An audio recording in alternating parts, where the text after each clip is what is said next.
Có rất nhiều điều về giảm cân mà trong đời sống hàng ngày chúng ta thường mặc định là đúng. Chúng ta nghe đi nghe lại những câu nói quen thuộc, áp dụng chúng một cách máy móc nhưng lại hiếm khi dừng lại để hỏi rằng liệu mình đã thực sự hiểu bản chất sinh lý phía sau hay chưa. Chính vì vậy, rất nhiều người dù ăn kiêng nghiêm túc, tập luyện chăm chỉ nhưng vẫn không đạt được kết quả như mong muốn, thậm chí còn mệt mỏi hơn, suy giảm sức khỏe hoặc rơi vào vòng lặp giảm rồi tăng cân. Khi nói đến giảm cân, vấn đề không nằm ở việc bạn có cố gắng hay không, mà nằm ở việc bạn đang dựa trên những giả định nào. 6 sự thật dưới đây không nhằm phủ nhận hoàn toàn các phương pháp phổ biến, mà nhằm đặt chúng vào đúng bối cảnh sinh học của cơ thể con người. Sự thật đầu tiên liên quan đến nhịn ăn gián đoạn. Rất nhiều người cho rằng chỉ cần bỏ bữa sáng, không ăn từ tối đến trưa hôm sau là đã áp dụng nhịn ăn gián đoạn. Tuy nhiên, nhịn ăn gián đoạn về bản chất là một cách sắp xếp thời gian ăn uống dựa trên chu kỳ sinh học. Cơ thể con người không chỉ phản ứng với việc có ăn hay không ăn, mà còn phản ứng rất mạnh với thời điểm ăn uống.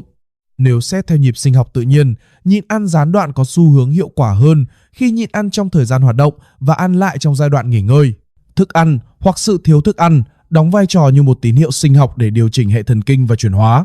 Trong thực tế hiện nay, nhiều người chọn một cách làm đơn giản hơn là tính luôn thời gian ngủ và thời gian nhịn ăn. Điều này dễ thực hiện, ít gây khó chịu, nhưng về mặt sinh lý, nó không tạo ra tác động tương tự. Bởi vì bữa ăn cuối cùng cần vài giờ để được tiêu hóa và hấp thụ hoàn toàn, nên phần lớn thời gian ban đêm chỉ là giai đoạn cơ thể đang xử lý thức ăn, chứ chưa thực sự bước vào trạng thái nhịn ăn sinh lý. Ngoài ra, nhịn ăn khi cơ thể đang ngủ không kích hoạt các con đường chuyển hóa giống như khi nhịn ăn trong lúc vẫn vận động ban ngày, đặc biệt là các tín hiệu liên quan đến AMPK. Không những vậy, việc dồn ăn từ trưa đến tối muộn còn có thể đi ngược lại nhịp sinh học tự nhiên của cơ thể. Nếu mục tiêu là tối ưu chuyển hóa và sức khỏe lâu dài, thì cách sắp xếp thời gian ăn uống cần được nhìn nhận dưới góc độ sinh học, chứ không chỉ dựa trên sự tiện lợi hay cảm giác dễ chịu. Sự thật thứ hai liên quan đến ketosis. Ketosis thường được xem như một trạng thái lý tưởng, thậm chí được quảng bá như một phong cách sống. Tuy nhiên, về mặt sinh lý, ketosis là một cơ chế thích nghi mà cơ thể kích hoạt khi nguồn năng lượng thông thường không còn đủ, đặc biệt trong bối cảnh thiếu hụt tinh bột hoặc nhịn đói kéo dài. Nó tồn tại để giúp cơ thể duy trì hoạt động sống trong những điều kiện bất lợi, chứ không phải là trạng thái mà cơ thể ưu tiên duy trì lâu dài. Hệ thống năng lượng chính của con người vẫn là đường phân và oxy hóa chất béo. Ketosis chỉ được kích hoạt khi các hệ thống này không đáp ứng đủ nhu cầu, đặc biệt là nhu cầu năng lượng của não. Có thể hình dung ketosis giống như một phương án dự phòng. Nó hoạt động nhưng không phải là lựa chọn tối ưu để sử dụng trong thời gian dài, nhất là khi nói đến hiệu suất vận động và xây dựng cơ bắp. Thực tế cho thấy, trong các hoạt động cường độ cao, việc duy trì chế độ ăn keto thường đi kèm với sự suy giảm hiệu suất. Với mục tiêu phát triển cơ bắp và sức mạnh, việc đặt cơ thể vào trạng thái sinh tồn kéo dài không phải là điều lý tưởng. Điều này không có nghĩa là keto hoàn toàn không hiệu quả, mà là nó không phải lúc nào cũng là lựa chọn tối ưu, đặc biệt trong bối cảnh tập luyện nghiêm túc. Sự thật thứ ba là một nhầm lẫn rất phổ biến. Ketosis không đồng nghĩa với việc cơ thể sử dụng chất béo làm năng lượng. Cơ thể con người có thể oxy hóa chất béo trong rất nhiều điều kiện khác nhau, kể cả khi lượng carbohydrate trong chế độ ăn không thấp. Việc đốt mỡ không đòi hỏi bắt buộc phải đưa cơ thể vào trạng thái ketosis. Ketosis là một cơ chế đặc biệt nhằm đảm bảo não có đủ năng lượng khi glucose khan hiếm. Trong khi đó, hầu hết các mô khác trong cơ thể có thể linh hoạt sử dụng cả đường lẫn chất béo. Não bộ là ngoại lệ, vì nó chỉ có thể sử dụng glucose hoặc ceton chứ không trực tiếp dùng axit béo. Chính vì vậy, chỉ khi não không được cung cấp đủ glucose từ chế độ ăn hoặc từ quá trình chuyển hóa protein, cơ thể mới cần tăng mạnh sản xuất ceton. Điều này cũng lý giải vì sao một số người dù ăn rất ít carb nhưng vẫn không rơi vào trạng thái ketosis rõ rệt, đặc biệt khi lượng protein đủ cao.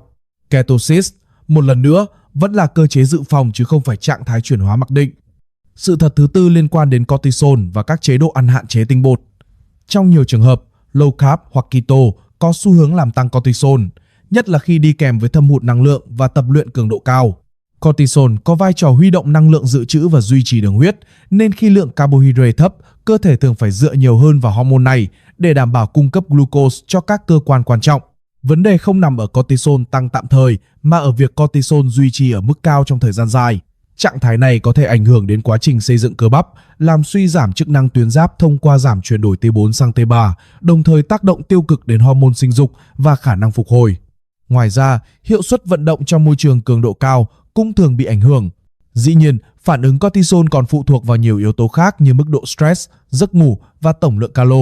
Tuy nhiên, trong bối cảnh tập luyện nghiêm túc, việc hạn chế tinh bột kéo dài thường không phải là lựa chọn tối ưu.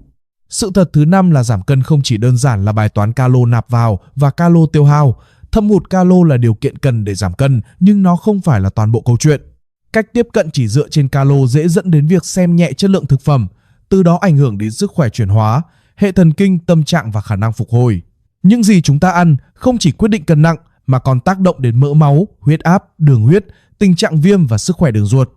Giảm mỡ cơ thể là một mục tiêu, nhưng không nên là mục tiêu duy nhất, nếu đổi lại là sự suy giảm sức khỏe tổng thể. Sự thật cuối cùng liên quan đến tinh bột. Trong khoa học dinh dưỡng, khái niệm không thiết yếu chỉ đơn giản có nghĩa là cơ thể có khả năng tự tổng hợp, chứ không đồng nghĩa với việc không quan trọng. Glucose có thể được tạo ra từ axit amin hoặc lactate, nhưng hiệu suất của quá trình này có giới hạn.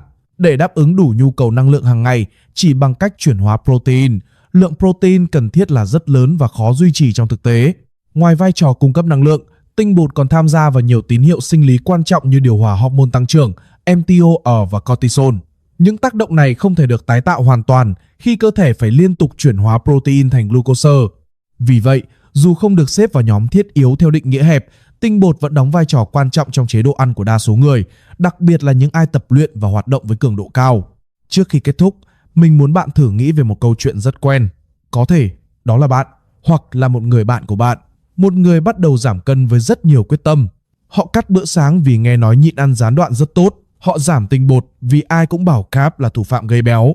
Họ cố gắng ăn ít nhất có thể, tập nhiều nhất có thể. Tuần đầu tiên cân nặng xuống rất nhanh. Tuần thứ 2 cơ thể bắt đầu mệt. Tuần thứ 3 dễ cáu, khó ngủ, tập nặng không nổi. Và rồi đến một ngày họ đứng trước gương và tự hỏi, không hiểu mình đã làm sai ở đâu. Mình đã cố gắng nhiều như vậy mà.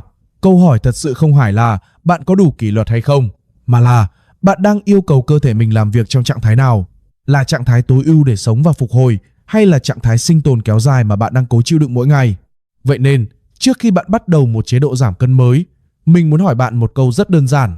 Bạn đang muốn giảm cân bằng cách hiểu cơ thể mình hay bằng cách chống lại nó? Khi nhìn lại cả 6 sự thật này, có thể thấy một điểm chung: cơ thể con người không vận hành theo những công thức đơn giản hay các khẩu hiệu ăn kiêng cực đoan. Rất nhiều thất bại trong giảm cân không xuất phát từ sự thiếu kỷ luật, mà từ việc cố duy trì lâu dài những trạng thái sinh lý vốn chỉ được thiết kế cho tình huống ngắn hạn hoặc khẩn cấp. Giảm cân bền vững không phải là ép buộc cơ thể chịu đựng, mà là hiểu cơ thể đang phản ứng như thế nào và hỗ trợ nó vận hành hiệu quả hơn. Nếu bạn thấy những phân tích trong video này giúp bạn hiểu cơ thể mình rõ hơn, đừng quên đăng ký kênh để theo dõi thêm nhiều nội dung về dinh dưỡng, tập luyện và sinh lý học, được giải thích đơn giản, logic và dựa trên khoa học. Một nút đăng ký của bạn là động lực rất lớn để kênh tiếp tục làm những video chất lượng hơn nữa. Nội dung trong video này chỉ nhằm chia sẻ kiến thức khoa học tổng quát, không thay thế cho tư vấn, chẩn đoán hay điều trị y tế cá nhân. Mỗi cơ thể là khác nhau, vì vậy nếu bạn có vấn đề sức khỏe đặc biệt, hãy trao đổi trực tiếp với bác sĩ hoặc chuyên gia y tế trước khi áp dụng.